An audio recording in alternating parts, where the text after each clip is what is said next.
I am a light, I am a light, I am a light in this world. I am a light, I am a light, I am a light in this world. And I shine, and I shine, and I shine so bright. And I shine, and I shine, and I shine, and I shine, and I shine so bright. You are a light, you are a light, you are a light in this world. You are a light, you are a light, you are a light in this world. And you shine, and you shine, and you shine so bright. And you shine, and you shine, and you shine, and you shine, and you shine so bright. We are a light, we are a light, yes, we are a light in this world. We are a light, we are a light, we are a light in this world. And we shine, and we shine, and we shine, and we shine, and we shine so bright. And we shine, and we shine, and we shine so bright. I am a light, I am a light, I am a light in this world. I am a light, I am a light, I am a light in this world. And we shine, and I shine, and I shine so bright. And I shine, and I shine, and I shine, and I shine, and I shine so bright. And I shine so bright. And I shine so bright.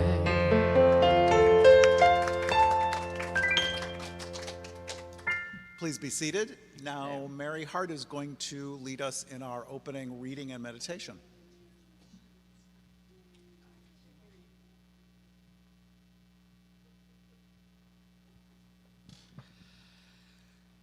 Good morning. Let's take a collective breath together and release. Just release the week. Release the morning. I invite you to take these words into silent contemplation. Let's not be afraid of shining the light on what feels terrifying. To be seen because you deserve to be seen. Every beautiful, unexplainable, mysterious edge of you deserves to be seen and held by your precious loving hands.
the stillness, in the silence, I just turn my awareness to the presence of the divine, knowing that it is ever present in my awareness of it and in my forgetfulness. I know there is one life. That life is God, that is perfect, whole, and complete. I know that the manifest universe is the body of God, the expression, and spirit experiences and expresses itself in all things, in, through, and as me, that this life, this energy, this power permeates, penetrates, and fills the inner spaces of the universe. And I just know that I am one with it, that I am not the entire ocean, but I am the entire ocean in a single drop. And as I know this truth about myself, I know this truth about each one of us here, about all things, that everything is just an expression of this divine life perfectly unfolding in the beauty and in what we would call the ugliness. It's all God. It's all good. And so I know that that spirit is just moving on this day, in this space, in this service, just inspiring Reverend Jerry, inspiring our beautiful trio of musicians, and the technology and the beauty of the Christmas decorations, and just the fellowship and camaraderie and the love. And so I'm just so grateful for this time together. I know that we are each uplifted, and we take this expansion into our lives and just express and share. And it just continues to grow. So I'm grateful for this time together. I know it is good. I know it is sacred and holy and just filled with love and joy. So I just allow this service to open and to unfold for the highest good, knowing that we are each blessed and we are each blessings. And so it's from this place of gratitude and thanksgiving that I just speak my word, allowing it to unfold in perfect divine right order. I declare it so, and so it is. Amen. And let's, Lucille, are you on? You betcha. Okay, take it away. Thank you. Well, Leslie and Alice come up to the platform. This is you may recognize it probably well, a very old English song that was sung in the monasteries and convents, and it's hundreds of years old. So, about the coming of the Christ. Okay.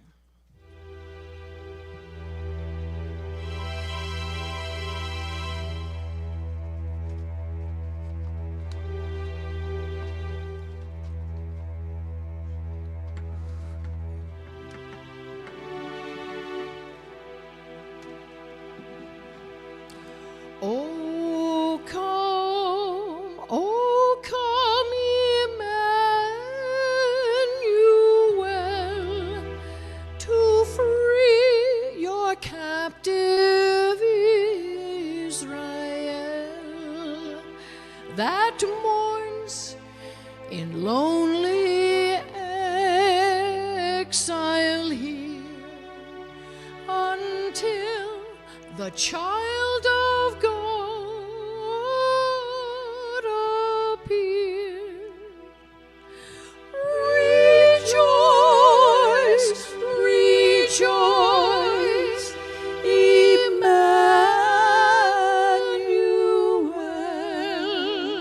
shall come to thee, O Israel.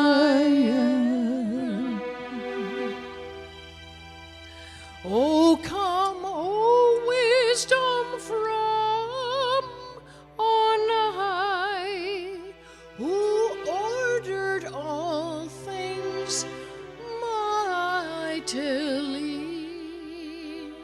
To us the path of knowledge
to thee, O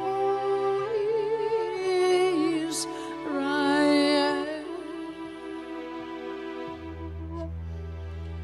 O come, O bright and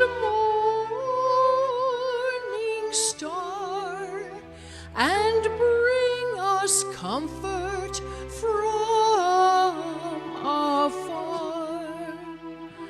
Dispel the shadows of the night, and turn our darkness into light. Rejoice, rejoice, Emmanuel shall come to thee, O Israel.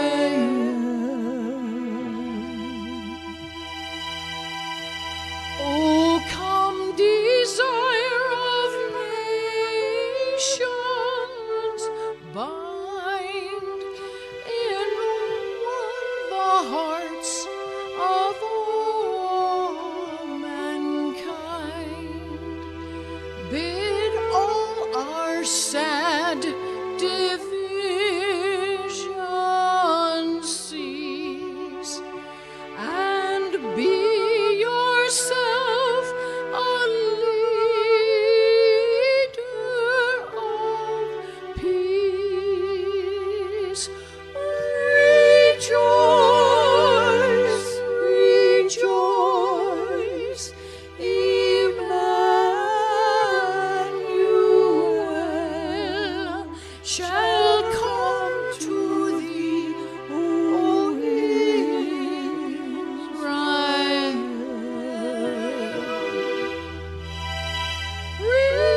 Rejoice, rejoice, Emmanuel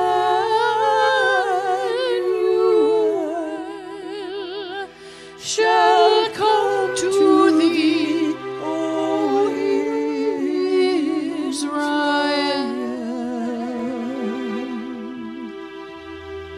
Shall come to thee, O Israel.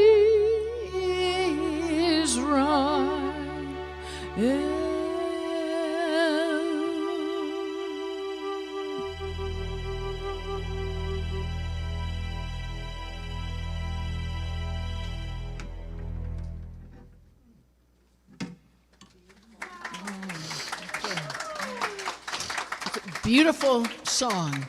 Yeah. And that was Leslie on the, what do you call it, Les? Excuse me, that was Alice? Low whistle. It's from Ireland? From Ireland, okay. Beautiful. Thank you all so much. That was wonderful. So greetings once again, everybody. Great to see you all this morning in this very room, or if you're online, I have to remember where to look. If you're online, welcome. Good to see you all, or if you're watching later, we're glad you are with us. So my topic for this morning is a little different from the one. If you get Reverend Dr. Suzette's texts, you might remember soft and supple and something. So with all love and respect, the Centers for Spiritual Living, or CSL, gives us suggested topics throughout the year. And the good news is that we speakers at OHM have the opportunity to either say, yes, that resonates for me, that's what I'm going to talk about, or that totally does not wag my tail and I'm going to go in a different direction. So that's what happened for this morning. So rather than that, my topic, for this morning is preparing for the new year, put down the hammer. Now you're thinking, oh, where's he going with that, right? Yeah. So stick around. I will make this make sense. So what is today? So in 17 days, give or take, it's going to be 2026. I don't know about you, but my experience, and I bet yours has been, what a year. Wow, it has been a year. I was on, don't tell anybody, but I was on Amazon's app last night because I was looking at what am I doing in 2026, and I'm from the old school. I have the 8.5 by 11 month at a glance calendar book. I want it because I do it on my phone, and that's really wonderful, but I want a second check and I want to write it down and in pencil. Some of us still use pencils that I can erase it and move it if I need to. So I'm looking, and the 2025 book only has 3 months, I think 3 months. So it's time to order a new month at a glance book because it's a brand new year. Amazing. So my question for us is, as we prepare for the December holidays, and that's wonderful, and Hanukkah and Christmas and Kwanzaa and all the rest of that, but what are we taking with us into the new year? You might remember this passage from the Bible in Psalms 23 verse 4. Yea, though I walk through the valley of the shadow of death, I will fear no evil, for thou art with me. Thy rod and thy staff, they comfort me. And I would suggest that there's another version of that, and I don't know who first came up with it. It wasn't me, but it really resonates for me this morning. Yea, though I walk through the valley of the shadow of death, I need not stop and build a condo. Now think about so the shadow of death, and of course back in the days when they wrote the Psalms, we're talking Goliath. You know, the huge giant. We're talking bands of marauding soldiers. We're talking disease. We're talking terrible things. In 2025, ideally not so much. But the valley of the shadow of death could be that situation in our lives that we have no idea how it's going to play out. We have no idea how we're going to solve it. We have no idea. It's scary. That might be with our finances. It might be with our physical health. It might be in our relationships. Just those things, not, the day-to-day, I can't find a parking place at Costco. We're talking serious, I don't know what to do. Yes. Or you get to fill in the blank, but just a major, oh my God, no pun intended, I don't know what to do about that. Or those people. Do you have those people in your life? That's such an interesting expression, because what my interpretation of that is, there's us, there's me, and there's those people who look differently, I think, look different, act different, talk different, think different, love different, live different, are those people. And sometimes I would suggest those people are in the category of the people in our inner circle. I can't believe you did that. I can't believe you said that. I can't believe you did that and hurt my heart.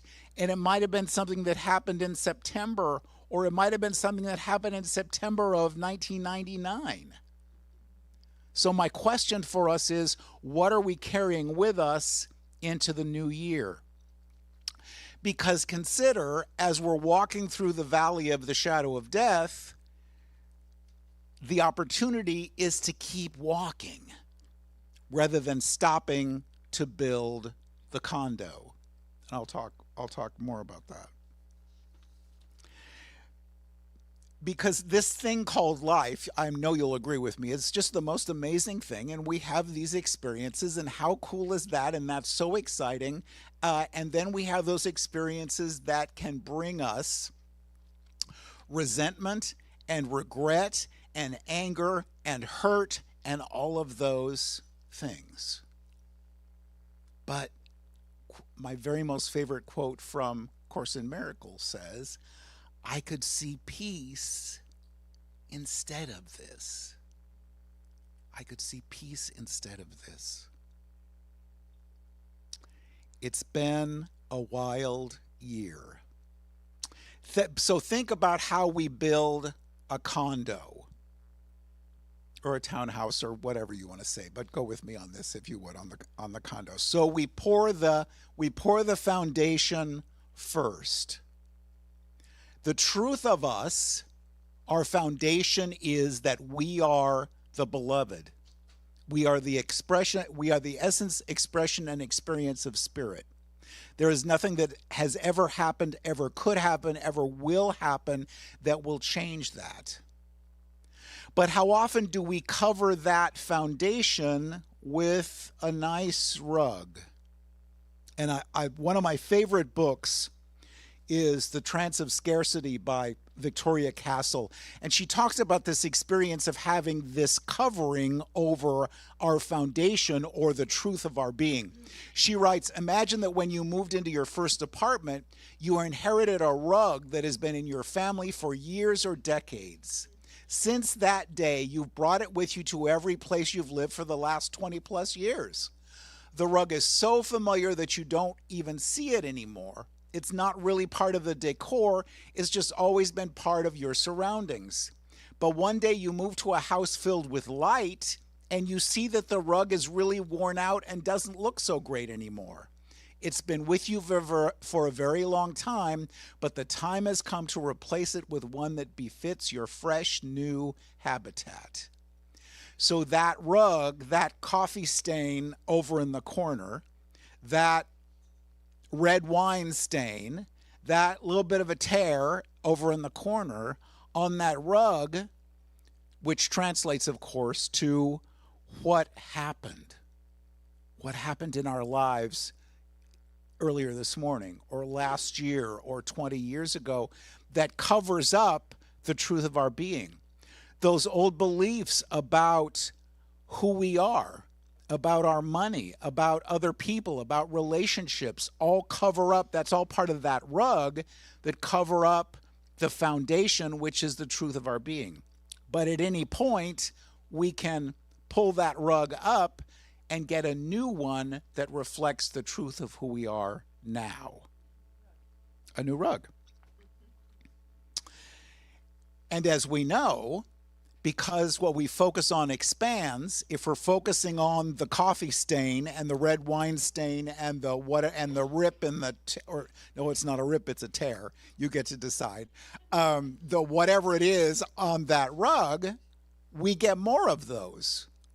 So the good news is at any point we can say, boy, that was a strange experience and I'm not carrying that with me, and we move forward.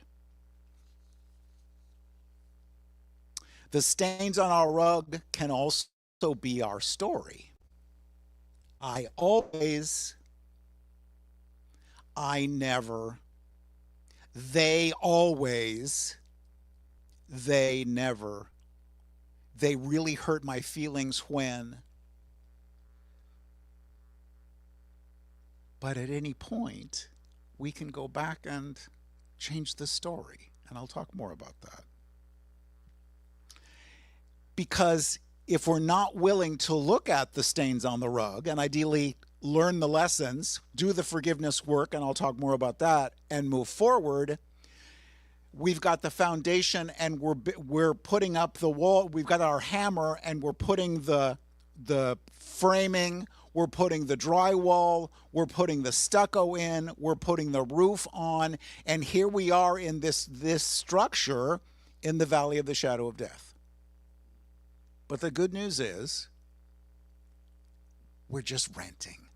So we can just pack up what we need to pack up, leave it, and keep walking into the next wonderful experiences in our lives. Because stuff, using a purely metaphysical term and one that is pulpit worthy, happens. It does. It was, I have to tell you, what was a shock, and you might have heard me talk about this before, found this teaching, and wow, Lucille and I were talking about how long we've been friends. 33, yeah, 33 years. So, and when we found this teaching, it was just the greatest thing because, oh boy, my relationships are going to work. My money's going to work. I'm going to hit all the lights green. Life is going to be wonderful. Right? Before enlightenment, chop wood, carry water. After enlightenment, chop wood, carry water. So we're still living this amazing and wonderful and delicious and luscious and oh my goodness thing called life, but we're allowing ourselves earlier on to look at it and say, is this how I want to respond to this? Does this really serve me? Is this really the truth of me, or can I change the story? The difference is how I'm viewing it, how I'm reacting or responding to it, and how long I'm carrying it with me. Somebody said it's not what happens to you, but how you react to it that matters. And that, as we know, that's amazing wisdom because we can choose.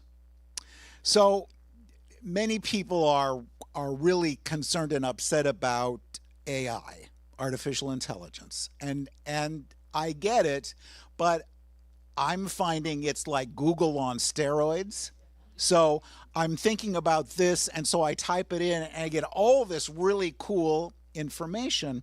And so I was thinking about this experience of not getting upset about that, of not taking that personally, of not creating the story and stopping to build a condo in hell, or the it's okay, I can say that. I think I can. And so one of the things that came up for me, come on, is the concept of being stoic or stoicism. Recognizing what you can and cannot control, determining our reaction, just ignoring people dominated by their own negative emotions, and mastering ourselves and deciding, am I going to get upset about this, and is the story that I'm telling myself really the truth? Earlier this week, and I wasn't going to share this, but I am.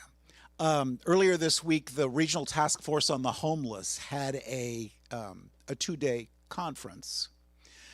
Amazing event with organizations throughout San Diego County attending and learning and doing workshops and so forth. And as most of you know, probably ad nauseum, I work with an organization that provides housing for homeless youth.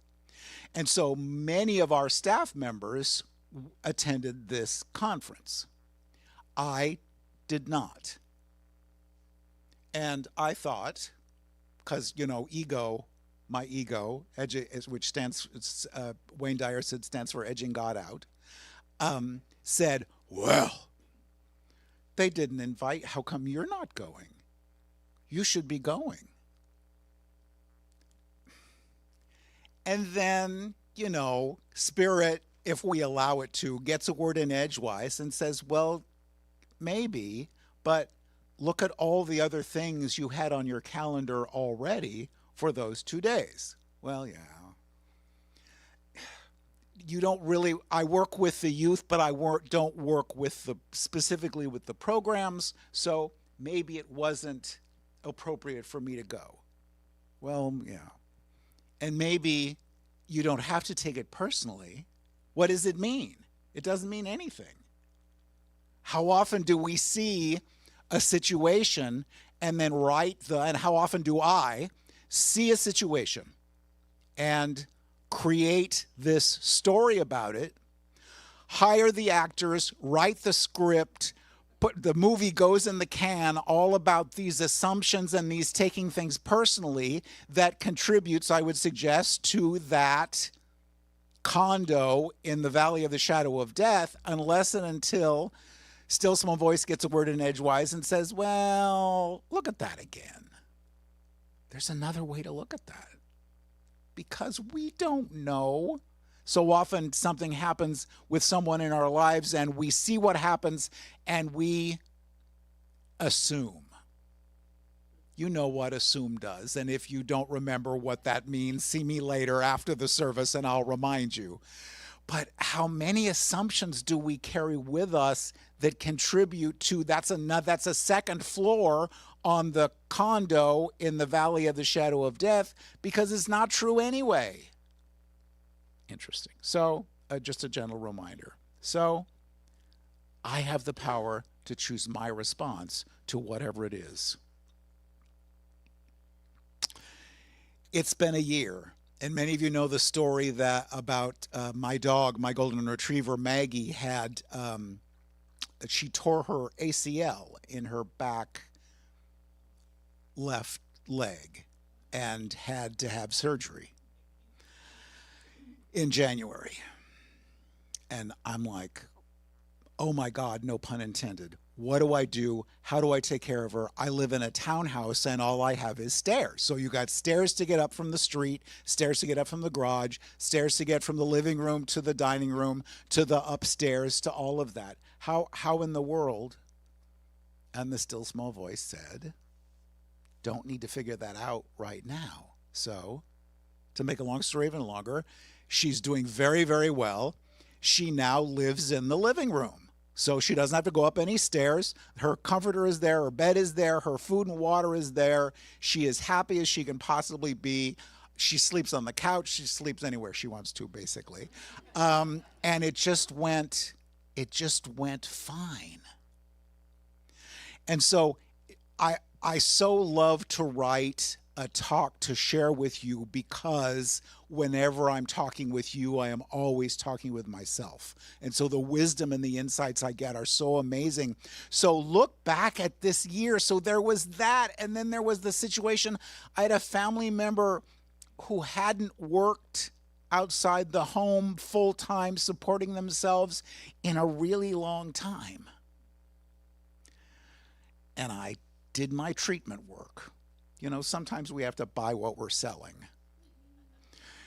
I did my spiritual mind treatment, my affirmative prayer, and I absolutely know, and I accept this, and so it is. But it wasn't. And so it is. But it wasn't. So what's going on here? What's going on here that this isn't moving for me? Quoting Edwene Gaines, what must I change about myself in order to receive this, to move this forward, to knock this loose? So, and I might have shared this before, but you've slept since then, so bear with me. Was at the Affiliated New Thought Network retreat in outside of Kansas City in October, and my workshop is next, and I don't have anything to do, so I'll go to the room where I'm going to be doing my workshop next, and the workshop was on forgiveness. Well, yeah, I know, and yeah, I've done that before, and I've done workshops on forgiveness, and we all know that, and you know, our egos say, all right, I already know that. But the workshop presenter talked about Ho'oponopono. Do you remember? It's been a long time, but the concept of my responsibility for whatever that is. No baseball bat, no, for the love of God, Jerry, how stupid can you be?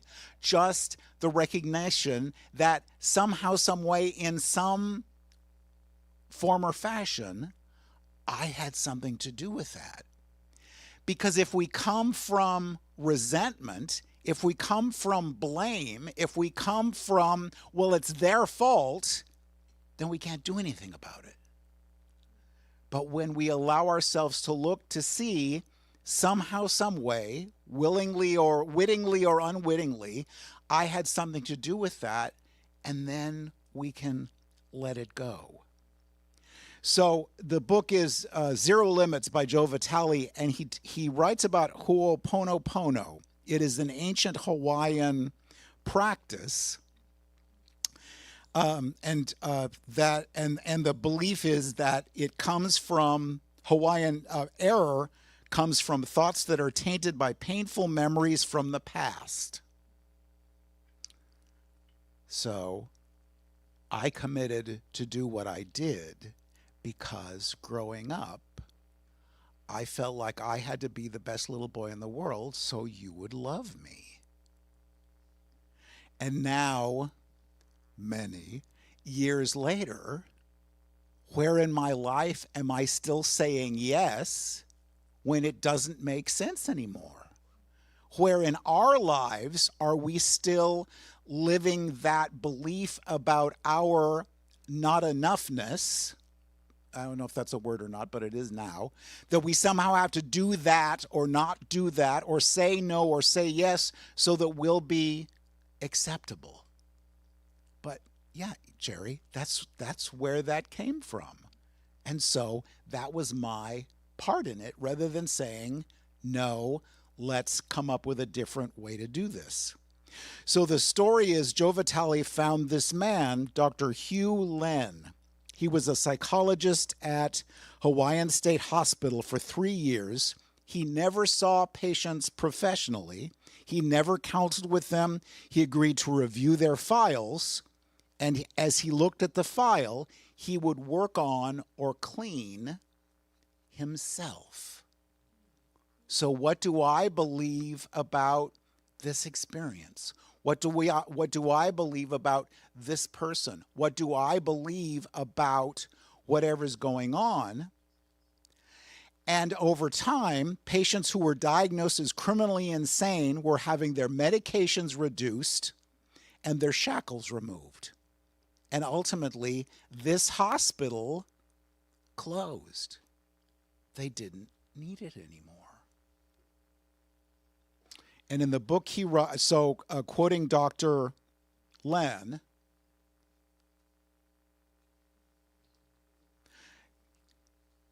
he said, I was simply cleansing the part of me that I shared with them. Total responsibility for your life includes everything in your life simply because it is in your life. So to change them, to change our experience of them, we must change ourselves. If you take complete responsibility for your life, then everything you see, hear, taste, touch, or in any way experience is your responsibility because it's in your life. You have 2 ways to live your life, from memory or from inspiration. Memories are old programs replaying. Inspiration is from the divine giving you a message. You want to come from inspiration. The only way to hear the divine and receive inspiration is to clean all memories. The only thing we have to do is clean. So rather than taking that memory, that story, that resentment, that, oh my God, what am I going to do about this, into the new year, there's the opportunity to keep walking through the valley of the shadow of death. So I went to this workshop and I came home and the book didn't jump off because the book is probably 20 or more years old, and studied it, went through it, put it on the shelf many, many, many years ago. It didn't fall off the shelf for me, but you know how when we stop ruminating, I love that word. When we stop ruminating, when we stop in the ain't it awful, if we stop in the if they would just, then the still small voice again gets a word in edgewise and says, well, what if you did this? What if you recognized your part in this dance, in this experience? So I did. And I used the process. And the process is, I love you. I'm sorry. Please forgive me. Thank you. And you know what happened? It shifted. Better than I could have possibly imagined. Easier than I could have possibly imagined, but not until I recognized that my part in the dance, my part in the experience. So without guilt, without resentment, without, and those of you that have heard me speak before, you know sometimes that when my ego is talking to me, it starts with, for the love of God, Jerry. So none of that, no blame, just this is what happened, and we released it, we cleaned it, and now. And so I didn't even put a for sale sign on the condo in the Valley of the Shadow of Death. I left the rug. I just picked up what I absolutely had to carry with me and scrammed. Wow. So we move into 2026, not only without that experience, but also in the wow. I was out with the dog this morning. You know, I get amazing wisdom when I'm hanging out with Maggie. And I was reminded of the book by Anne Lamott, The 3 Essential Prayers, Help, Thanks, Wow. So this year, as I turn the calendar, literally and figuratively, into 2026, I'm in a place of wow. Look at how that turned out better than I could have imagined. Look at how that healed. Look at how that solution came to me when I allowed it to. Because as you well know, when we're in the, and again quoting Edwene Gaines, the yama, yama, yama, you know, the ain't it awful, the oh for the love of God, we don't get to hear what we need to hear. And we're adding another, we're putting up another wall, we're adding another floor to our condo in the Valley of the Shadow of Death. But we're not stuck there. We're absolutely not stuck there. And as we get past it, we look back and say, wow. And if we did that, using the wisdom that came to us, then what other areas of our lives are we ready to lovingly release? Because as we know, it works. It works for parking places. It works for unexpected income. It works for people finding a job. It works for dogs. It works for everything. Because life always says, well, yeah. We're the ones that look at it and believe it's difficult. As soon as I shifted, as soon as I said, yes, this is my part, it shifted. So what are we taking with us into the new year?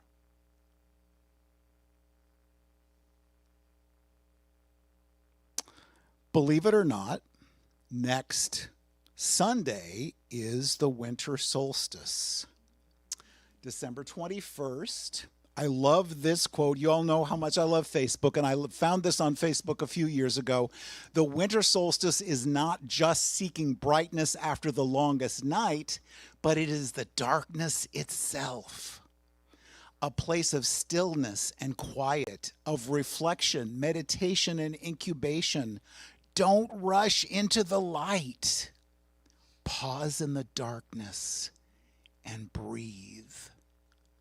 So as we ask ourselves, is this mine to still carry? Am I done beating myself up? Am I done blaming everybody else? Allow ourselves to be in the stillness. What is mine to do here? What is mine to lovingly release here? What am I done with? And we move into all the new joy and the new lusciousness and the new possibility of 2026. I love that quote.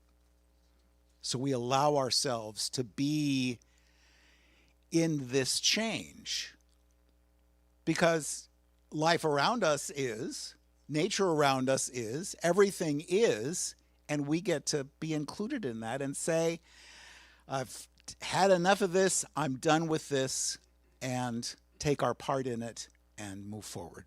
So with that in mind, join me in the light for just a minute.